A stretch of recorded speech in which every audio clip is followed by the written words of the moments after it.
वहीं धनबाद सीट की बात की जाए तो धनबाद सीट को लेकर भी अभी तक तस्वीर स्पष्ट नहीं हुई है, लेकिन अब नया डेवलपमेंट ये आया है कि सरयू राय ने कुछ दिनों पहले ढुल्लू महतो पर कई आरोप लगाए थे, गंभीर आरोप लगाए थे, जिसे लेकर अब ढुल्लू महतो की तरफ से एक लीगल नोटिस उन्हें दिया गया है। आप देख सकते हैं टीवी स्क्रीन पे भी हम दिखा रहे हैं कि उनके अधिवक्ता ने ये लीगल नोटिस दिया है और कहा है कि या तो आपने जो बयान दिए हैं उन बयानों को लेकर जिस तरह से आपने आरोप लगाए हैं उनके लिए आप सबूत दें, अन्यथा माफी मांगें और नहीं तो आप पर कानूनी कार्रवाई की जाएगी। अब ऐसे में देखने वाली बात यह होगी कि सरयू राय की तरफ से इस पे क्या कुछ प्रतिक्रिया आती है, क्योंकि काफी गंभीर आरोप ढुल्लू महतो पर लगाए गए थे। और ज्यादा जानकारी के लिए इस वक्त हमारे साथ हमारे संवाददाता मदन जुड़े हुए हैं।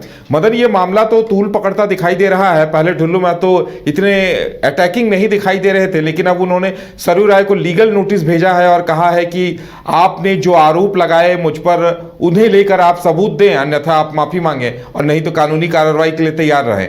खुद सरयू राय को इस तरह का लीगल नोटिस दिया जाना अपने आप में बड़ी बात है, क्योंकि सरयू राय कानूनी मामलों के और इस तरह के मामलों के अच्छे खासे जानकार माने जाते रहे हैं।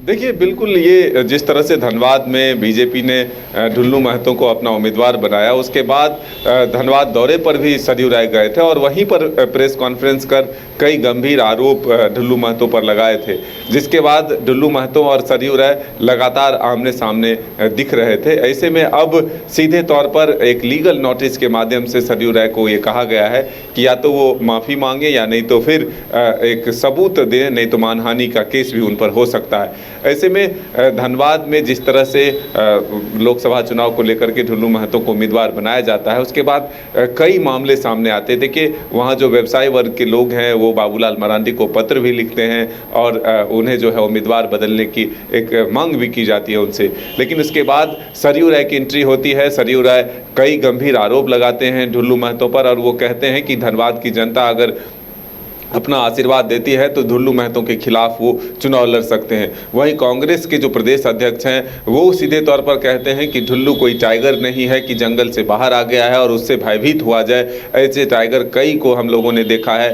धनबाद में कांग्रेस के कई बड़े दिग्गज नेता हैं जो उनसे आसानी से उन्हें हरा सकते हैं। तो ऐसे में सीधे तौर पर ढुल्लू महतो को टारगेट किया जा रहा था, लेकिन अब जो एक अटैकिंग मोड देखने को मिला है उसमें सरयू राय पर जो है वो एक लीगल नोटिस जारी करवाया है और ये कहा गया है कि इस तरह के सीधे गंभीर आरोप से उनके क्लाइंट के छवि जो है वो बिगड़े हैं और ऐसे में उन्हें सार्वजनिक रूप से माफ़ी मांगनी चाहिए। तो अब सरयू राय की इस पर क्या प्रतिक्रिया आती है, इसका इंतजार हम सबों को है, क्योंकि इससे पहले भी आप देख चुके हैं कि बन्ना गुप्ता के मामले में भी उन्हें एक तरह से मानहानि के केस में नोटिस मिला था और कोर्ट का सामना करना पड़ा था। तो ऐसे में अब सरयू राय की तरफ से क्या कुछ प्रतिक्रिया आती है ये देखने वाली बात हो। लेकिन ये माना जाता है कि सरयू राय जब भी कोई आरोप लगाते हैं तो उनके पास तथ्य होते हैं। इसमें जो आरोप लगे हैं कि कई 50 से अधिक मामले जो है लंबित हैं ढुल्लू महतो पर, तो अब इसका तथ्य मांगा जा रहा है, इसके प्रमाण मांगे जा रहे हैं कि ये बेबुनियाद आरोप है,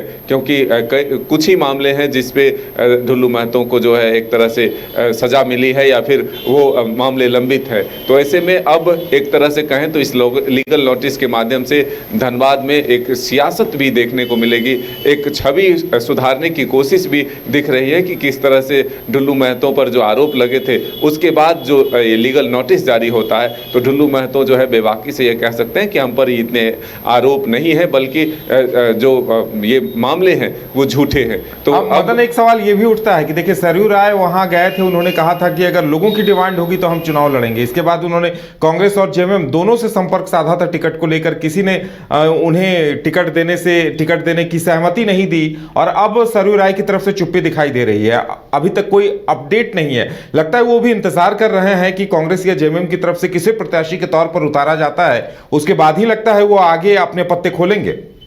देखिए, इसमें सरयू राय के स्वर थोड़े बदले थे। सरयू राय ने ये बाद में कहा कि हम उम्मीद करते हैं कि एक मजबूत उम्मीदवार जो है इंडिया गठबंधन की तरफ से दिया जाए, इसका इंतज़ार है। अगर वो नहीं देते हैं तब फिर हम चुनावी मैदान में उतरेंगे। ऐसे में अब सरयू राय को कांग्रेस से जो समर्थन मांगा गया था वो स्पष्ट मिलता हुआ नहीं दिख रहा है। जेएमएम जो है वो ये कहती है कि कांग्रेस पहले अगर खुलकर अपना उम्मीदवार बनाती है या फिर अपना सपोर्ट करती है तो हम उनके पीछे जो है उनका साथ देने को तैयार हैं। तो ऐसे में अब कांग्रेस क्या स्टैंड लेती है ये आने वाला वक्त बताएगा। हालांकि सीधे तौर पर जो प्रदेश अध्यक्ष हैं वो ये कहते हैं कि हमारे पास नेताओं की कमी नहीं है, सरयू राय का हम सम्मान करते हैं और उनका आशीर्वाद हम लोगों के साथ रहेगा और कांग्रेस के पास नेताओं की कमी नहीं है, इसलिए धनबाद में ढुल्लू महतो को हम आसानी से हरा सकते हैं। तो ऐसे में अब यह देखना होगा कि इंडिया गठबंधन की तरफ से उम्मीदवार कौन होते हैं या फिर जो उम्मीदवार होते हैं वो सरयू राय को पसंद ना हो तो फिर सरयू राय भी निर्दलीय इस चुनावी मैदान में आते हैं या नहीं, ये आने वाला वक्त बताएगा। चलिए मदन, हमारे साथ जुड़ने के लिए और तमाम जानकारी देने के लिए आपका बहुत बहुत धन्यवाद।